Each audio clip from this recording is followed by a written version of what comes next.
Guys welcome back to our channel Kalakkan cinema. അപ്പോൾ കഴിഞ്ഞ 3-4 ദിവസമായിട്ട് ഒരുപാട് സിനിമ അപ്ഡേറ്റ് വന്നിട്ടുണ്ട്. എന്തൊക്കെയാണെന്ന് നോക്കാം.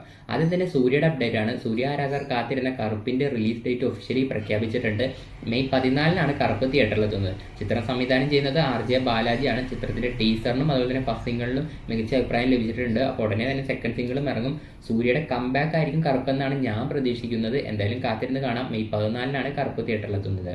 അടുത്ത അപ്ഡേറ്റ് ദുൽഖറിന്റെയാണ്. കൽക്കി 2 ദുൽഖർ ജോയിൻ ചെയ്തിട്ടുണ്ട്. അപ്പോൾ കൽക്കി 1 ഏകദേശം 1 മിനിറ്റ് ഉണ്ടാകുമെന്ന് അറിയില്ല. കുറച്ച് നേരം സെക്കൻഡിൽ മാത്രമേ ദുൽഖറിനെ കാണിച്ചുള്ളൂ. എന്തായാലും കൽക്കി 2 കുറച്ച് നേരം ഉണ്ടാകുമെന്നാണ് പ്രതീക്ഷിക്കുന്നത്. അപ്പോൾ ദുൽഖർ കൽക്കി 2 സെറ്റിൽ ജോയിൻ ചെയ്തിട്ടുണ്ട്. അടുത്ത അപ്ഡേറ്റ് ദുൽഖറിന്റെ വാപ്പയായ മമ്മൂക്കയുടെ അപ്ഡേറ്റ് ആണ്. മമ്മൂക്ക ധനുഷിന്റെ 55ാം ചിത്രത്തിൽ ജോയിൻ ചെയ്തിട്ടുണ്ട് ഷൂട്ടിങ്ങിന്. അതുപോലെ തന്നെ മമ്മൂക്കയുടെ ഓൾറെഡി അനൗൺസ് ചെയ്ത ചിത്രമായിരുന്നു ഖലീദ് റഹ്മാനായിട്ടുള്ള ചിത്രം. അതിന്റെ ടൈറ്റിലും അതുപോലെ തന്നെ കാസ്റ്റിംഗും വന്നിട്ടുണ്ട്. ചിത്രത്തിന്റെ ടൈറ്റിൽ എന്ന് പറയുന്നത് മട്ടാഞ്ചേരി മാഫിയ എന്നാണ്. മമ്മൂക്കക്ക് പുറമെ ആസിഫ് അലിയും അതുപോലെ തന്നെ നെസ്ലിനും പ്രധാന വേഷത്തിലെത്തുന്നുണ്ട്. മമ്മൂക്കയുടെ അപ്ഡേറ്റ് പറഞ്ഞ സ്ഥിതിക്ക് അടുത്ത ലാലേന്റെ അപ്ഡേറ്റ് ആയിരിക്കുമല്ലോ. ഇത് ലാലേന്റെ അപ്ഡേറ്റ് എന്ന് പറഞ്ഞതിനേക്കാൾ നല്ലത് പ്രിയദർശൻ സാറിന്റെ അപ്ഡേറ്റ് എന്ന് വേണം പറയാൻ. പ്രിയദർശൻ സാറിന്റെ 100ാമത്തെ ചിത്രത്തിന്റെ അനൗൺസ്മെന്റ് വന്നിട്ടുണ്ട്.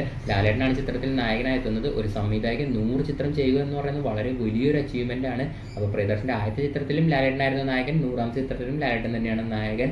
ഒപ്പം റിലീസ് ആവുന്നതിന് മുമ്പ് പ്രിയദർശന്റെ ഒക്കെ കാലം കഴിഞ്ഞു എന്ന് പറഞ്ഞിട്ടുണ്ടായിരുന്നു. അതിനുള്ള മറുപടി ഒപ്പത്തിലൂടെ കൊടുത്തിരുന്നു. അതുപോലെ തന്നെയാണ് ഇപ്പോൾ മരക്കാരൊക്കെ ഇറങ്ങി നിൽക്കുന്ന സമയമായിരുന്നല്ലോ. അപ്പോൾ അതിനുള്ള മറുപടിയും നമുക്ക് ഈ 100ാമത്തെ ചിത്രത്തിൽ നൽകുമെന്ന് നമുക്ക് പ്രതീക്ഷിക്കാം. അപ്പോൾ ആ ചിത്രത്തിന് വേണ്ടി നമുക്ക് കാത്തിരിക്കാം. അടുത്തതും ഒരു ലാലേട്ടൻ്റെ അപ്ഡേറ്റ് തന്നെയാണ്. പക്ഷേ ഇതൊരു ഡിസപ്പോയിന്റഡ് അപ്ഡേറ്റ് ആണ്. ദൃശ്യം 3യുടെ റിലീസ് ഡേറ്റ് മാറ്റും എന്നാണ് 90% പറയപ്പെടുന്നത്.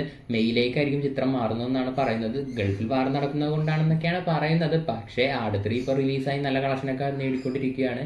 എന്തായാലും ദൃശ്യം 3 മാറാതിരിക്കട്ടെ. പക്ഷേ മാറുമെന്ന് തന്നെയാണ് 90% ആളുകളും പറയുന്നത്. മെയ്യിലായിരിക്കും ദൃശ്യം 3 തിയേറ്ററിലെത്തുന്നത്. അടുത്ത അപ്ഡേറ്റ് ആട് 3യുടെ ബോക്സ് ഓഫീസ് കളക്ഷൻ റിപ്പോർട്ടാണ്.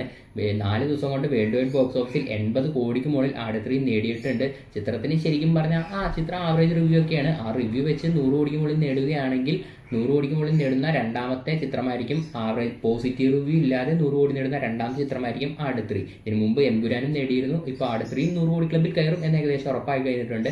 ഇപ്പോൾ തന്നെ 4 ദിവസം കൊണ്ട് 80 കോടിക്ക് മുകളിൽ ചിത്രം നേടിയിട്ടുണ്ട്. നമ്മുടെ ചാനലിൽ ദിവസം ഇതുപോലെ സിനിമ അപ്ഡേറ്റും ബോക്സ് ഓഫീസ് കളക്ഷൻ റിപ്പോർട്ടും റിവ്യൂ ഒക്കെയാണ് പറയുന്നത്. അതൊക്കെ നിങ്ങൾക്ക് കാണണം എന്നുണ്ടെങ്കിൽ ചാനൽ സബ്സ്ക്രൈബ് ചെയ്ത് വെച്ചോ. അടുത്ത അപ്ഡേറ്റ് വീണ്ടും ജയസൂര്യയുടെ തന്നെയാണ്. ജയസൂര്യയുടെ പുതിയ സിനിമയുടെ അപ്ഡേറ്റ് വന്നിട്ടുണ്ട്. ജിതിൻ കെ ജോസ് നമ്മുടെ കളങ്കാവലിന്റെ ഡയറക്ടറും ജയസൂര്യയും ഒന്നിക്കുന്ന പുതിയ ചിത്രം, അതിൻ്റെ ഒരു അനൗൺസ്മെന്റും വന്നിട്ടുണ്ട്.